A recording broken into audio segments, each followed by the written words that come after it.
আসসালামু আলাইকুম, সকলকে টক্সলাইন্স একাডেমিতে স্বাগতম। আজকের এই ভিডিওতে একটি সুন্দর কনসেপ্টের ম্যাথ সলভ করা হবে। এখানে বলা হয়েছে যে এটি সমকোণী সমদ্বিবাহু ত্রিভুজ যার দুইটি বাহু সমান এবং এর মাঝে একটি অন্তর্বৃত্ত রয়েছে। এই অন্তর্বৃত্তের ক্ষেত্রফল বাই করতে হবে। এরূপ কনসেপ্টের ম্যাথ অনেক সময় অলিম্পিয়াডে এসে থাকে। তো এটা আমরা কিভাবে সলভ করতে পারি সেটা দেখে নেই এখন। তো প্রথম স্টেপে আমরা দেখব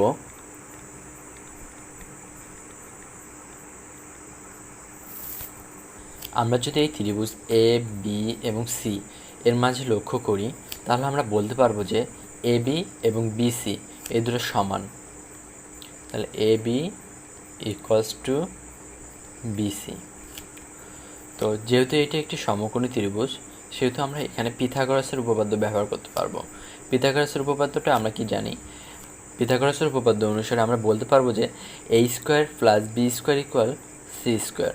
তাহলে এখানে যদি আমরা বড় অতিভুজটাকে সি ধরে নিই এবং এটাকে এ এবং এটাকে যদি বি ধরে নিই, তাহলে আমরা কি বলতে পারবো?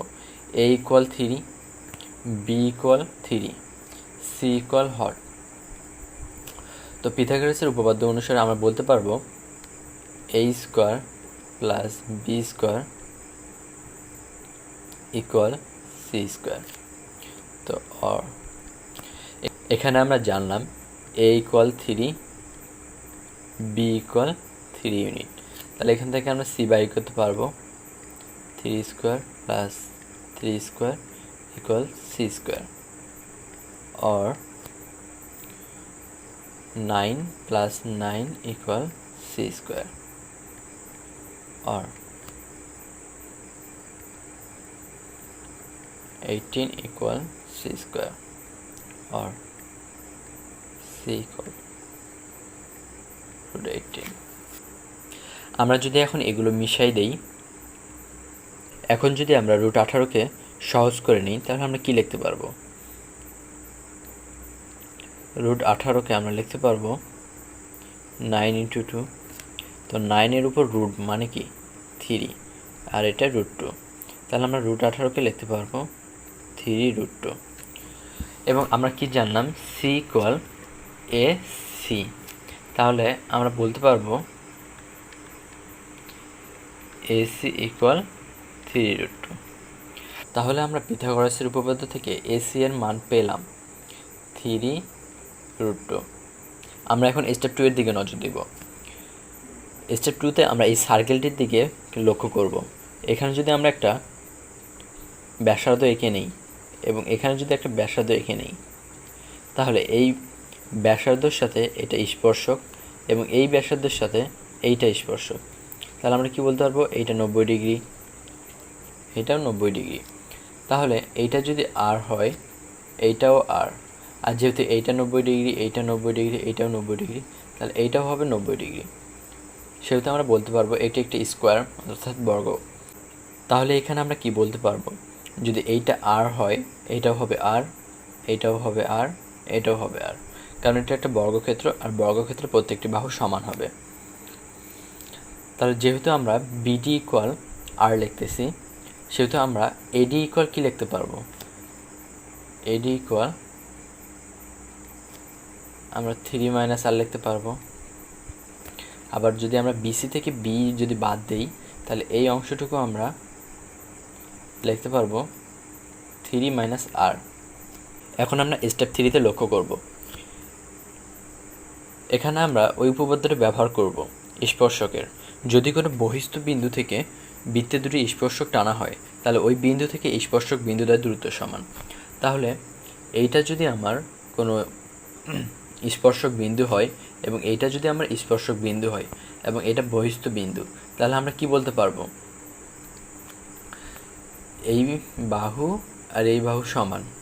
একইভাবে এটা যদি আমার বহিস্থ বিন্দু হয় এবং এইটা আর এইটা যদি স্পর্শক হয়, তাহলে আমরা কি বলতে পারবো? এইটা আর এইটা সমান। তাহলে আমরা এডিকে অর্থাৎ এইটাকে যদি এইটা লিখতে পারি, তাহলে এইটুকুর মান কি হবে? অবশ্যই 3 মাইনাস আর। এবং এইটা সমান যদি এইটা হয়, তাহলে এইটুকুর মান কি হবে? অবশ্যই 3 মাইনাস আর। তাহলে আমরা বলতে পারবো AD equal F equal 3 minus R, অর্থাৎ AD equal F equal 3 minus R, এবং বলতে পারবো CE equal CF equal 3 minus R, অর্থাৎ এইটা সমান এবং এইটার মান হলো 3 মাইনাস আর। এখন আমরা স্টেপ 4 এবং সর্বশেষ স্টেপে যাব। তাহলে আমরা বলতে পারবো AF plus CF equal AC. তো এএফ ইকুয়াল আমরা কি জানি 3 minus R, A F 3 minus R, এবং সিএফ ইকুয়াল 3 মাইনাস আর, এবং আমরা জানি এসি ইকুয়াল 3√2। তো এখানে যদি আমরা সলভ করি তাহলে আমরা আর এর মান পেয়ে যাব। তো এখানে কী হবে 6 minus 2r equal 3√2, or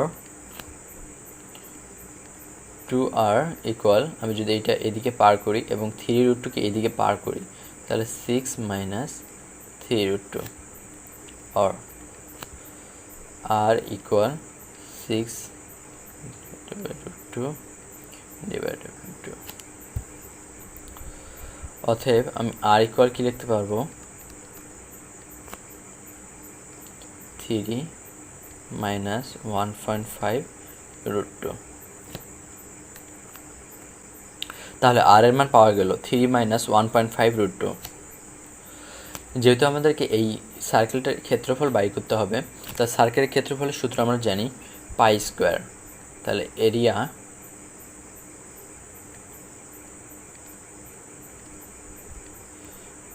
equal হবে পাই আর স্কোয়ার।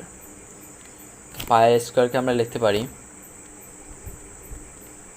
পাই 3 মাইনাস 1.5√2 হোল স্কোয়ার।